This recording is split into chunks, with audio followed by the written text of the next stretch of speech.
All right, Suzanne. So now, one of the things that I really loved about this book is that they talked about the difference between transactional relationships and transformational relationships. So I'm going to ask you to kick it off and share your viewpoint on the difference between the two types of relationships, and then I'm going to kick in and share my experience. I love this part. And the reason I love this part was that when I started sales, I was horrible at it. Mm, And and partly because I am very relational, if you will. And everywhere I went where they were teaching me what to do around this sale thing, I didn't know that it was transactional, but it felt odd. It felt uncomfortable. It felt like I was going to get something and I was hunting. That's what it felt like. yeah.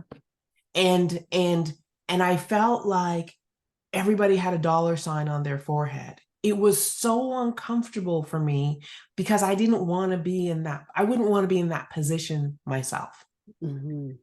And then I started working with a gentleman by the name of Kirk Metz. And Kirk Metz really talked about developing the relationship. And I'll never forget, he said, he had these smiley faces on the whiteboard. And he said, who you talking to and who you being. And he drew all the faces. And all he did was change the smile from a smile to a frown. And suddenly the eyes he never touched them, but the Hmm. eyes on the face changed. Yeah. They went from angry to happy just by going from, they're Yeah. just changing. And it so hit me in terms of what was wrong with the process was because when you're caught in your head and you're all about the sale, you're not in relationship and you come across very different to people Mm, and they put the brakes on. mm, And that's a transaction, right? I need you to say yes so I can move forward. I can make some money. Transactional. When you do it the other way and you become curious about someone else, you're really truly there to know them, to find out what their needs are, to treat them like a human, further a relationship. Now you're in a transformational relationship. mhm. The minute I relaxed into that, which is my natural way of being, things skyrocketed. And suddenly I loved sales because it wasn't around sales anymore. It was about relationship building. And if it was a right fit, if I had the click, using George Frazier's words, right? Right person, right time, right moment, sales, it just naturally happens. So for me, um, transactions are quick and they're empty, if you will. Transformational are long term and they're full, Yeah. right? They're full of love, they're full of genuineness, they're full of authenticity, they're full of curiosity.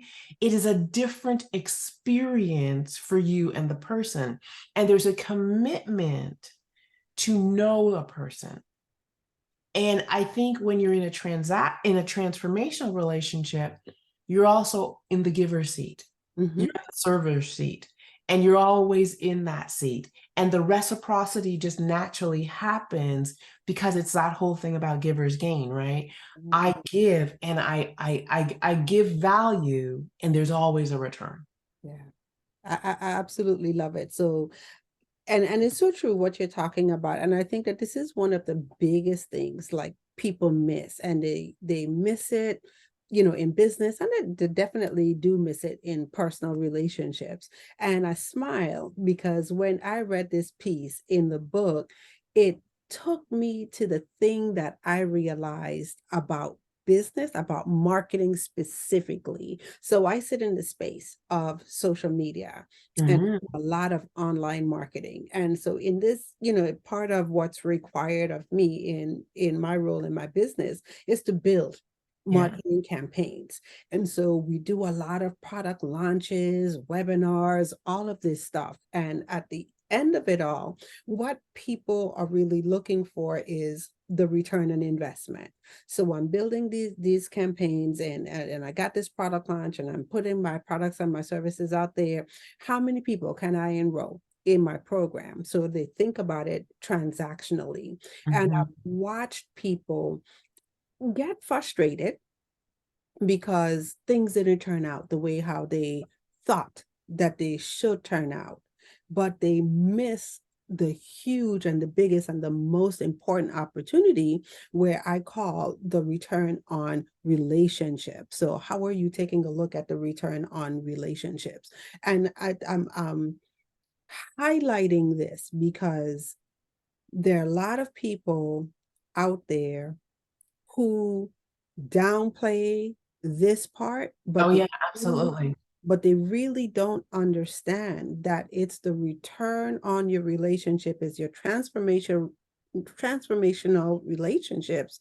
They're the ones that allow for transactions in your business, the revenue in your business to come in quicker and freely. So as we take a look at this space that we're in, who are we building the right relationships with? And we talk about that all the time. So you never know, when you do, I'm just going to say, when you do a show like this, who's going to see it? Who's going to reach out to you? So if that person is reaching out to you in the comments, do you just let the comment sit there? Do you just hit just like, or you take a time to go a little bit deeper and find out who that person is, who's behind the network? Do they have a network? How can you serve that person? And those are the doors that open up for you.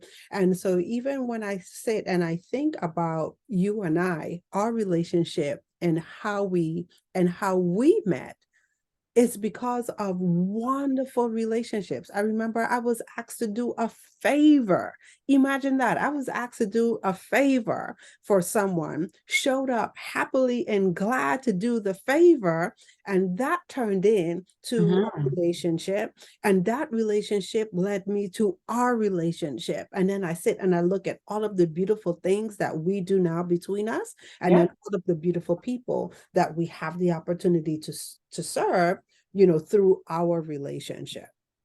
It's so true. And I think there's two things that's so key about this is relationship building takes time. Mhm.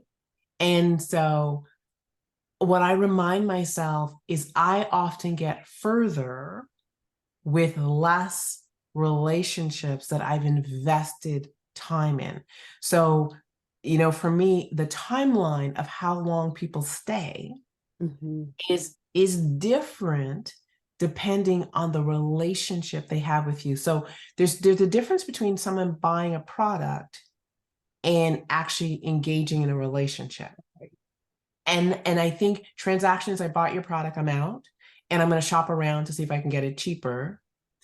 Transformational is I'm going to stay here because not only do I like the product, I like the service. Right. I like how I feel when I'm engaged. I like the experience I'm having. And when you are able to build that as part of your offering, it makes a big, big difference. I also want to not move this away from the client and into the who's as well. And I remember the moment we had the conversation about relationship, and it was a teary moment, and I think I had been in your face and I was holding you capable of Mhm. something. I was pushing you for better. Mhm. And I remember, when you do that for someone, when you're that stand for someone, Right. it's risky. And I remember, and I remember I said, I know I can be hard. And you said, no, no, you're just caring.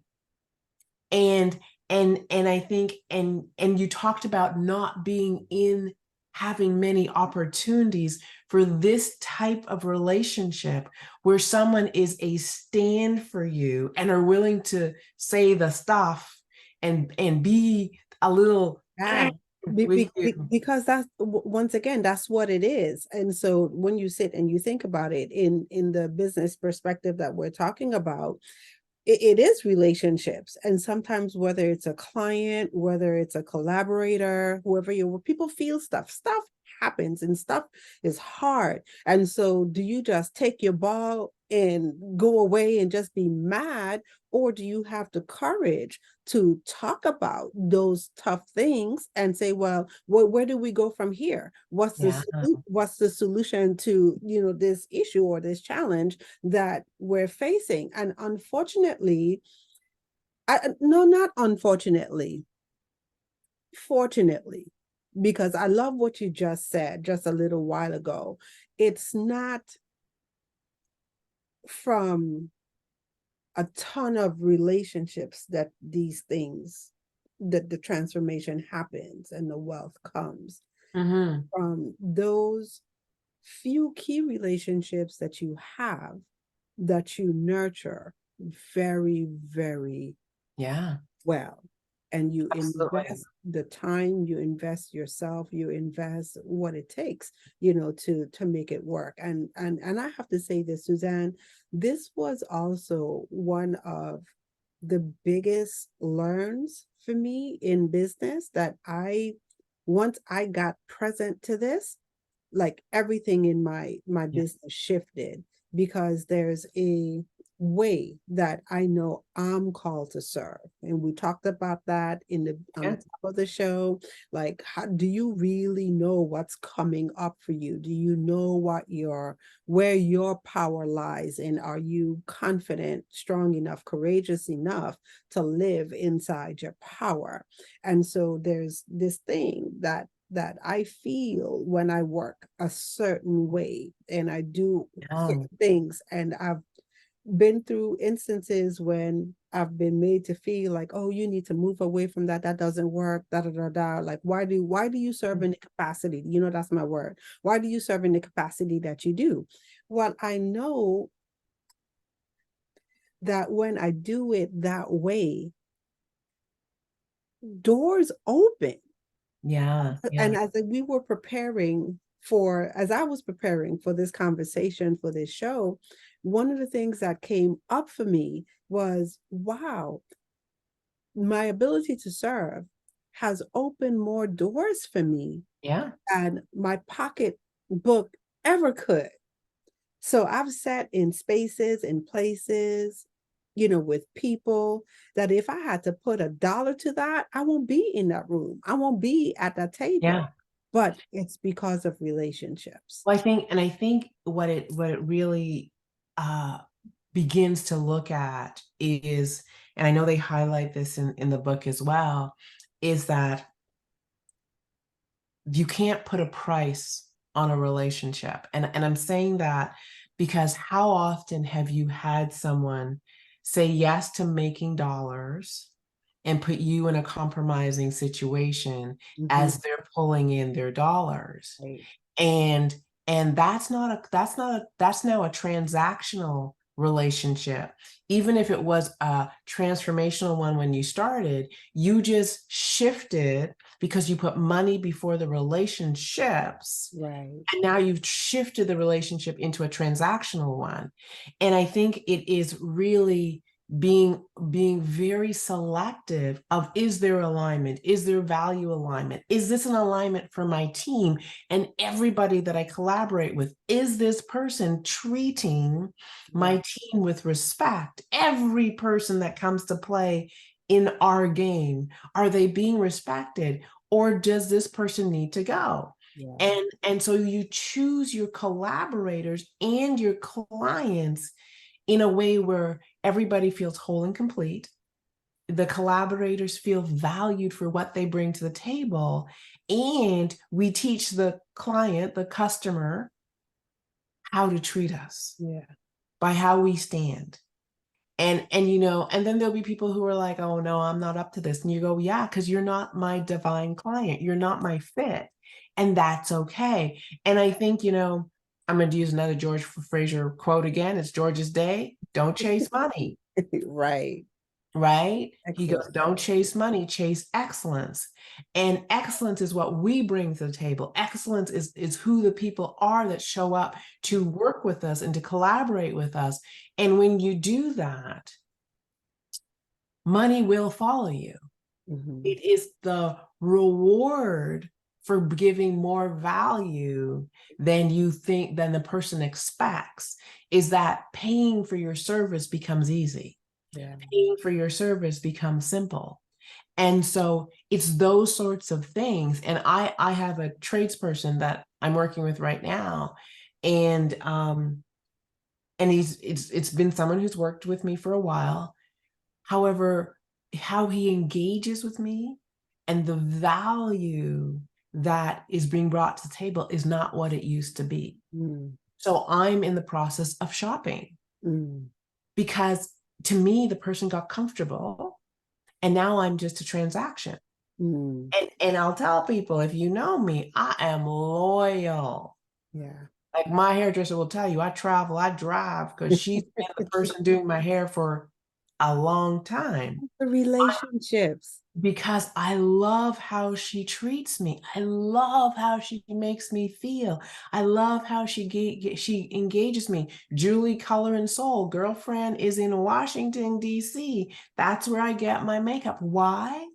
Because when Julie sits down with me, she makes me feel important, Yes. right?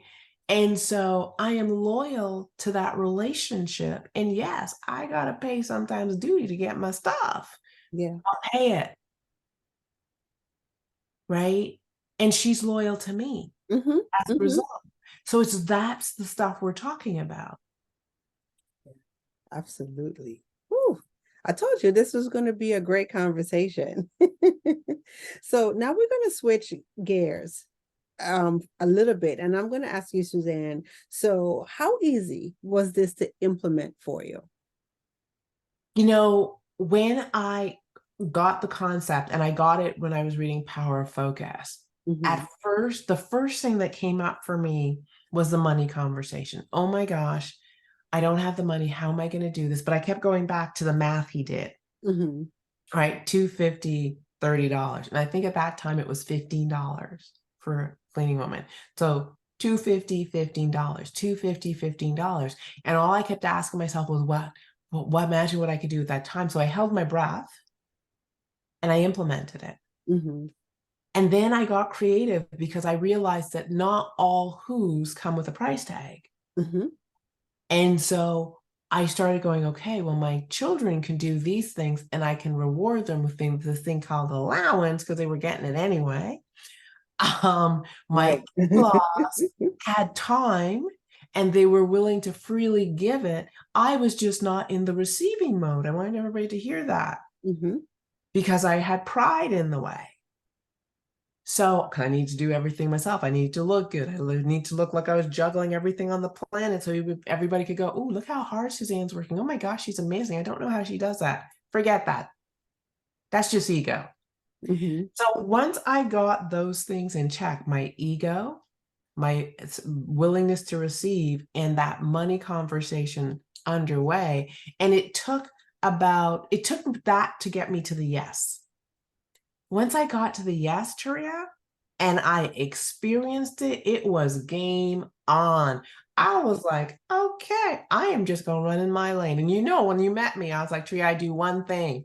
I speak and I train. I don't do anything else. Don't bring me nothing else. I run in this lane because this lane makes me happy. And I do my best to give the rest away. When I got it, I got a sense of freedom. And it wasn't time freedom at first. It was freedom here. Yeah. It was freedom here. Yeah. It was freedom in that I got to go to bed. Yeah. I got 8 hours of sleep. I got time to meditate and think. That's Right. when I started having my thinking chair in the corner. Yeah. And I'd sit there every morning and write and journal. I got that type of freedom back that actually allowed me to create more and do more with ease. That was the first gift. So I know that, and you touched on it at the beginning of the call, because what I know that this concept before you read this book, so thank you, Who Not How authors. Before you read this book, this concept was challenging for you. You were like, I'd be like, Taria, you need to engage people to delegate. And you'd be like, yeah, but first, I got to build the process. I got to figure it out. I got to test it myself. I got to. I was like, oh, we gonna be here for a while. What shifted? But before I share that, right, I'm sitting here now, it just reminded me of my very first introduction to this concept of who, not how. So I remember when I used to work on the team that I was on, I remember the day Trevor came to me and he said, I found someone that would now build the webinars. So my role was to build the webinars, right? And I absolutely loved it. When I tell you I loved it, but here's the thing, in order for me to build out one full automated webinar, no joke, it'll probably take me 8 hours because I'm doing everything. I'm coding, I'm putting in graphics, I'm even simulating chats, I'm editing videos, all of that stuff. And I remember the day he came and said, I found someone. I cried. I cried. Oh man, I cried. And Trevor, if you ever come across this video, I'm apologizing to you publicly now because I don't think I ever did. But I cried. I was so in my feelings. And it felt as if he was taking something away from me.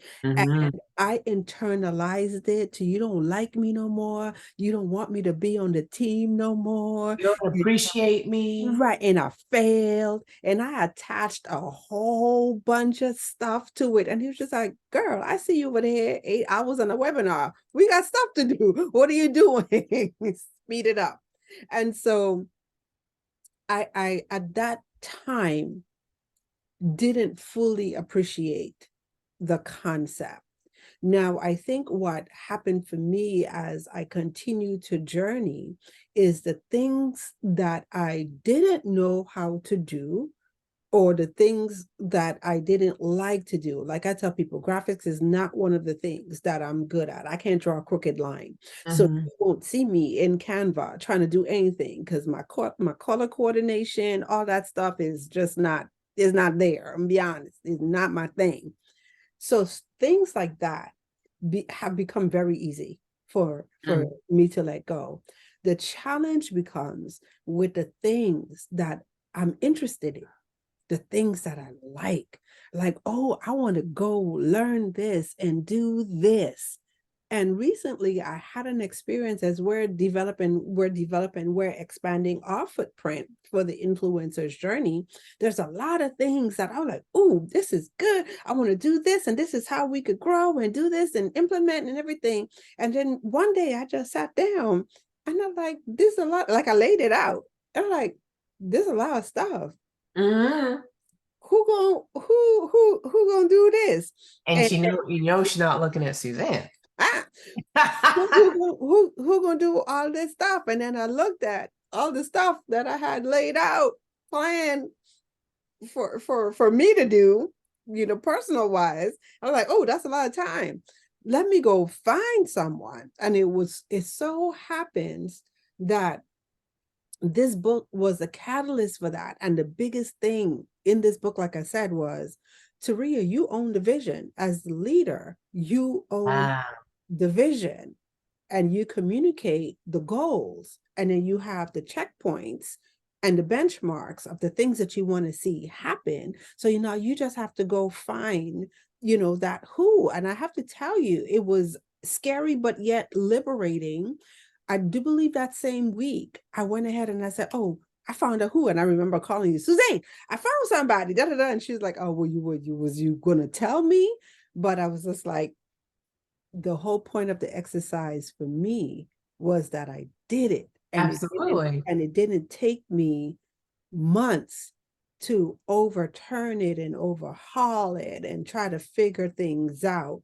Now I'm just like, I go back and I check on, this is the vision, these are the goals, how are we matching up, where are we, and Mm. guide the process from there.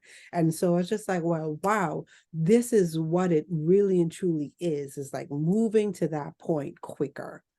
Yeah, absolutely. And one of the things that you highlighted is, I don't know about those listening.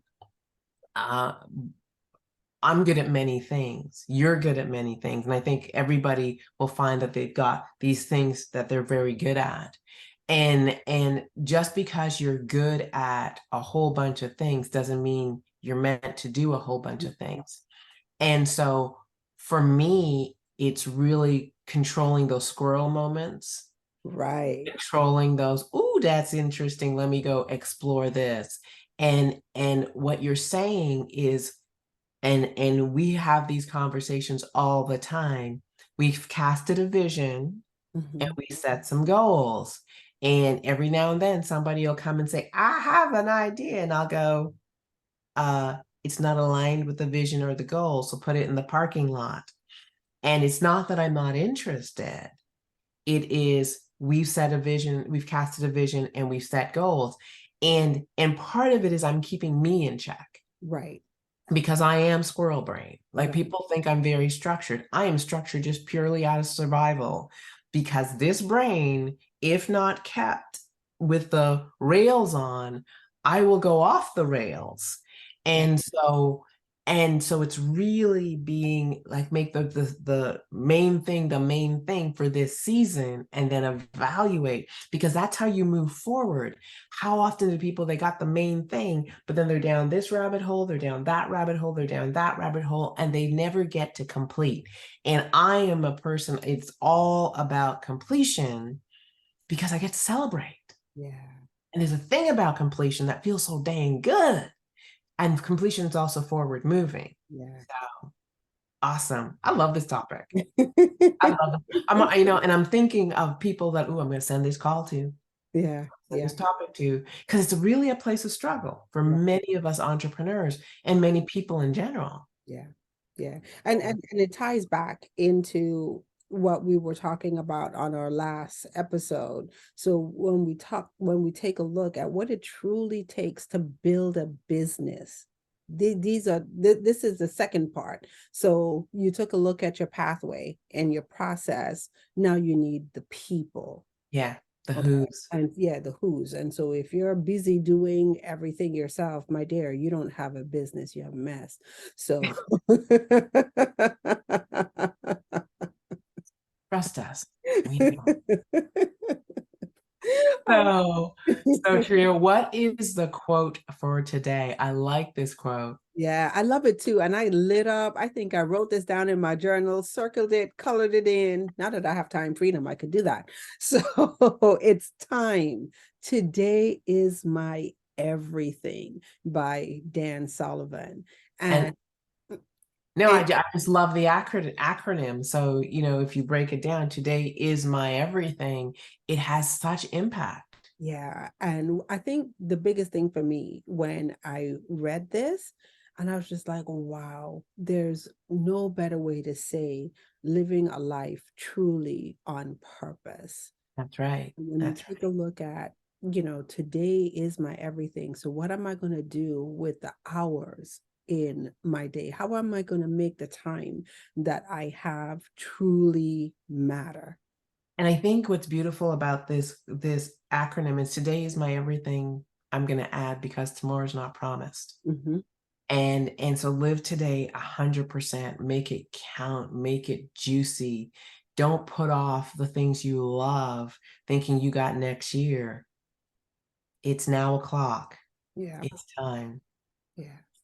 All right. So with that, everyone, thank you for joining us for the Influencers Journey Show. Continue to put comments in the chat, light it up, let us know what you took away, what you liked. And I think Tria's got something else she's going to ask you to do. All right. So once again, go ahead and hit the subscribe button if you are catching us on YouTube. That's one of the things that we are doing over here on the Influencers Journey Show. We have moved off platform, so we're new to YouTube. So go ahead, subscribe to the channel so you could be a part of more conversations like these. And then once again, don't forget to share with other super achievers like yourself. So until we meet again, please know you're brilliant. Please know you're also very special, and we do this work because the world is waiting for your unique gifts. Blessings, and we'll see you next week. Right. Take care.